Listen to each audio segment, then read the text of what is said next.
Ayun mga kaibon, welcome back sa ating channel. So ang video natin ngayong araw is mag-hand feed tayo ng mga ibon. So samahan nyo ako ngayong araw mga kaibon. Tara!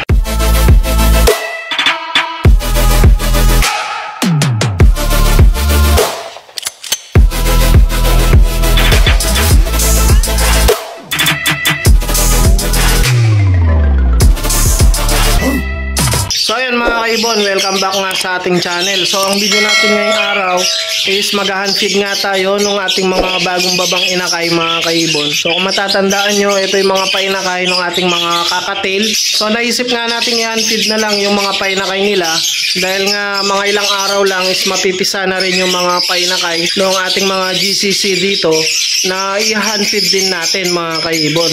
Kaya inisip na lang din natin na i-hand feed na lang natin yung mga painakay ng ating mga kakatail.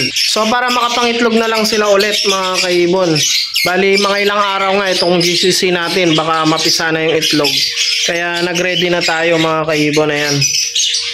So ito na yung mga i-hand feed natin na kakatail. Bali tatlo dapat to mga kaibon kaso 2 piraso na lang. Bali na-score na yung isa mga kaibon. Pero baka i-out din natin to yung mga kakatail natin na to. So kung gusto nyo mga kaibon, PM nyo lang ako dito sa ating page. So mga pearl follow to mga kaibon. Ayan, oh. Ito dark form, ito light form na pearl follow kakatail mga kaibon. Ayan, oh. So medyo malaki na nga sila mga kaibon. Bali siningsingan natin to nung nakaraan. Kaso lang malalaki pala yung singsing na nabili natin mga kaibon. So pinapalit natin kaya siningsingan ulit natin ng bago. Ayan, mga 6mm. Bali yung nilagay pala natin is 8mm mga kaibon. Kaya medyo maluwang talaga. Pang sun conure na pala yung mga singsing na yun. Bali first time natin silang susubuan ngayong araw. Dahil nga winalay natin to kagabi mga kaibon. Kinuha natin kagabi dun sa kanilang nest box. Para pagdating ngayong umaga medyo gutom na yung ibon.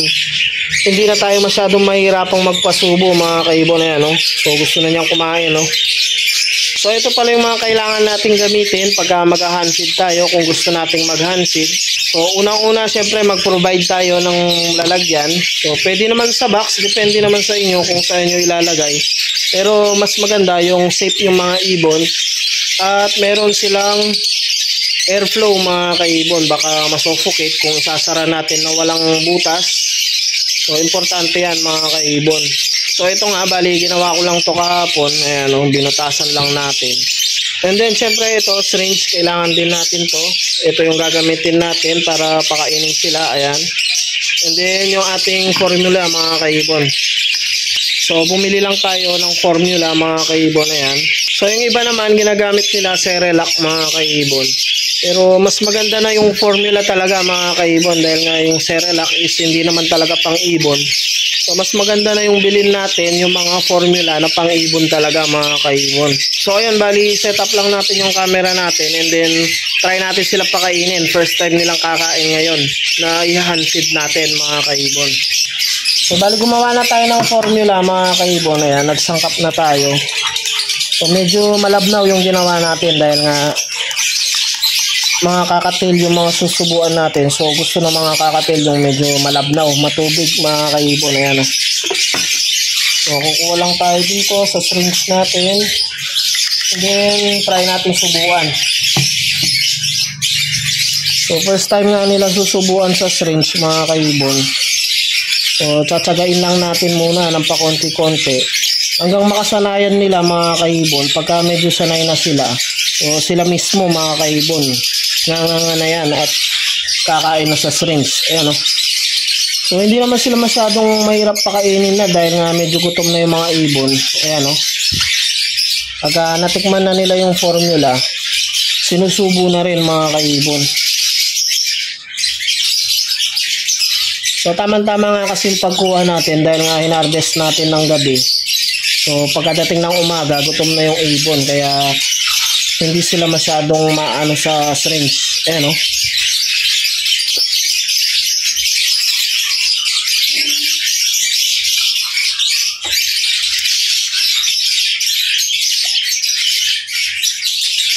So madali lang naman mag-hand feed mga kaibon. Basta lagi lang natin chine-check yung mga ibon natin kung may laman pa ba yung kanilang crop. Ayan, no? So, punong-puno na mga kaibon, no? So, pagka may ibon kasi na mabilis magtunaw mga kaibon, and then meron naman is matagal matunawan. So, ayan, bali, pwede na muna siguro to mga kaibon. Ayan, medyo puno na rin yung kanilang crop. Ayan, no? So, okay na muna to mga kaibon. Susubuan na lang natin ulit mga after 3 hours or 4 hours. Depende mga kaibon, i-check natin kung mabilis sila manunaw mga kaibon. Ayan, kung mabilis matunaw yung kanilang kinain. So, ayun na yung video natin ngayong araw mga kaibon. Bali, nag-handfeed nga tayo. Ayan, ng ating mga kakatil. So, naging dalawa na lang mga kaibon dahil nga na-score na yung isa. So, hanggang dito na lang muna yung video natin mga kaibon. Update ko na lang kayo sa mga susunod pa nating videos. So, huwag nyo kalilimutang mag-like, share, and subscribe. And i-click nyo na rin yung notification bell para updated kayo sa mga susunod pa nating videos. So, happy feeding sa inyo mga kaibon.